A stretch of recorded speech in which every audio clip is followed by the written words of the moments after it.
every human being deserves freedom.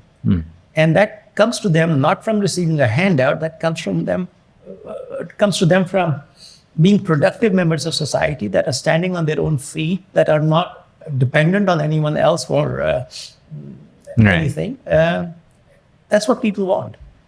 That's what the majority of people want. And is it also that freedom, it has to be earned? You can't just hand it to them. You can't just give them a degree that go out. They have to work through the course. I think it's intense. They have to make their share of mistakes. Freedom comes from applying yourself, from trying and doing things and falling on your face frequently. It's when you get up and, dust yourself off and keep moving. Freedom is multidimensional. It's a lifelong endeavor. Right. So what we try to equip people with are the basic skills that can help them succeed for the rest of their lives. So for example, if you have a growth mindset, if you have the ability to deal with stress, with uncertainty, if you're a persistent person, if you're a person that can communicate, collaborate, get along well with others, these are the skills that we build, and these are skills that will, help you forever. Right. I think there's layers of helping somebody, right? Like an instant help could be just get them warm food. Yes. Right. It will last 2 hours, 3 hours, then they're going to get hungry again. Yep. The other one could be just get them into IITs, which is very hard. I think a lot of good work goes into Super 30 and these ideas. I personally disagree with those programs because that is a zero-sum game. Right. What you talked about earlier. Right. All you're doing is helping one student get in and ejecting somebody else. That's not growing the size of the pie. It's just moving the admission from one person to another. But more power to them. If people want to do it, God bless them. But my interest is in things that expand the pie.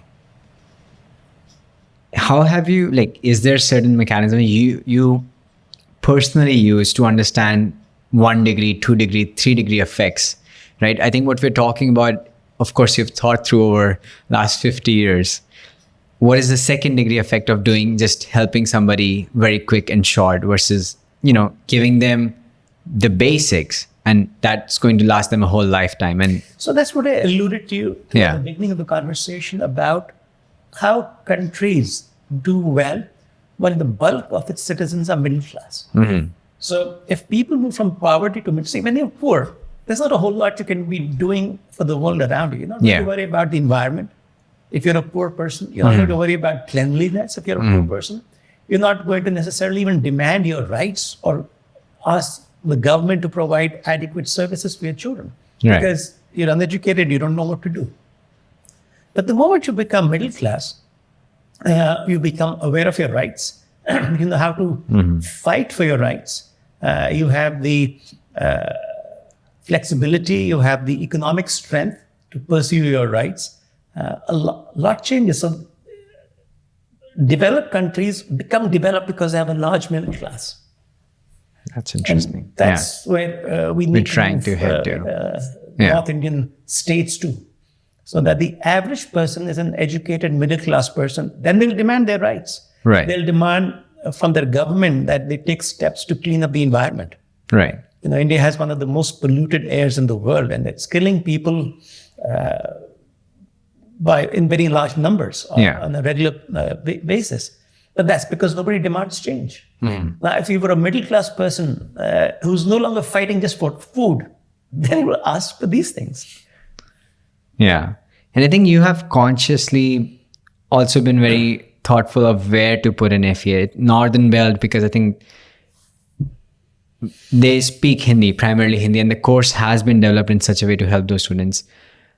So at the same time, I think you have to have that balance, which I do believe comes from your entrepreneurial understanding of running businesses. You can't boil the ocean. You can't have an audacious goal of 5 million, but then go out spreading so thin that you're just, Yeah, you're right. So there are two aspects of it. One is that if you spread yourself thinly, you won't be effective. You do need to concentrate. And the second aspect of it is that my concentration is on the poorest part of the country. So Bihar state, for example, which is a major area of operation for us, is not only the poorest state in India, it has been the poorest state in India for decades, many decades. And even till today, the current numbers are appalling. About 80% of the residents of Bihar survive on less than 100 rupees a day. That's like $1.10 a day. 80% of the population of the state. And this is, the state, by the way, is about 10% of India's population.